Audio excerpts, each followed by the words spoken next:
kāda ir šī brīža situācija ar lobēšanu, kāds ir tas iemesls, kāpēc top šis likumprojekts? Pašlaik lobēšana, privāta persona centieni ietekmēt politisko lēmumu pieņemšanu netiek regulēta Latvijā, tāpat kā tā netiek regulēta diezgan daudzās Eiropas valstīs.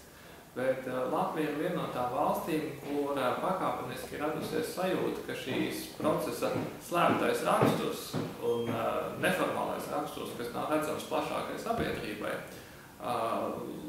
prasa ieviest atklātības prasības tā, lai būtu iespējams jebkuram interesantam redzēt, kuri vēl vairāk cilvēki, kādas organizācijas lobē katru konkrētu jautājumu.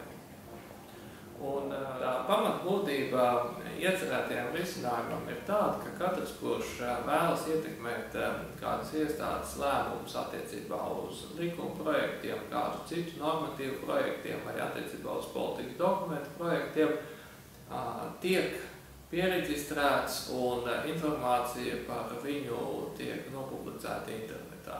Šis pienākums gulstās uz iestādi. Iestādē ir jāfiksē personas vārds, tā organizācija vai persona, kuras interesēs šis lobētājs strādā, kā arī jāfiksē īsi, kas ir tā lobētāja priekšlikuma būtība, un tas tad arī būtu jāpublisko. Ir varbūt tādi 3 paši galvenie jautājumi, kuros pašlaik ir ļoti pretrunīgi vērtējumi. Viens ir tas, ka šis iecerētais likuma projekts aptvertu katru personu, pilsoni, kurš vai nav jābūt pilsonim, pilnīgi jebkuru cilvēku, kurš vēlas kaut kādā veidā ietekmēt šos procesus. Ir 2 problēmas, kas varētu saistīties ar pārāk plašu šo te aptverto cilvēku loku, ja pat pensionārs, kurš uzraksta iesniegumu ar savu ideju par likumu grozīšanu, būtu jāuzskata par lobētāju.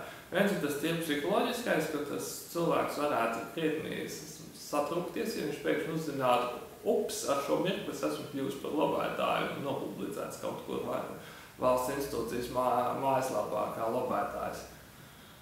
Otrs ir, ka atsevišķos gadījumos tām institūcijām varētu rasties liels sloks, ka, ja sanāk daudz šādu te iesniegumu vai pat kādreiz telefonu zvanu pēkšņi, kuri ir jākvalificē kā lobētāji.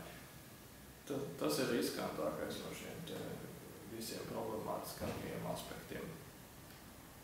Otra lieta, par kuru ir pretrunīgi viedokļi, ir tas, ka iecerētajā likuma projektā katra institūcija savā internetā lapā publisko šos datus par lobētājiem, bet daudz domā, un es tam principā piekrītu, ka centralizēts reģistrs katrā ziņā tāds, kur katrs cilvēks var vienā vietā redzēt visus šos lobētājus, būtu labāks no atklātības nodrošināšanas viedokļa.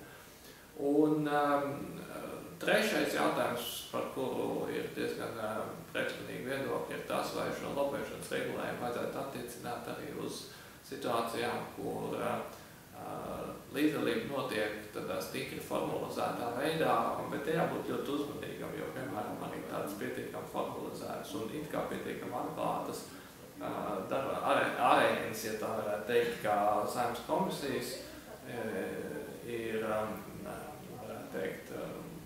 jau pietiekami caurskatāmas, bet vienlaikus tomēr tā ir ļoti svarīga lobētāju darbības vieta, un tādas ir arī citas, tur būtu jābūt ar tiem piesardzīgām ar tiem izņēmumiem.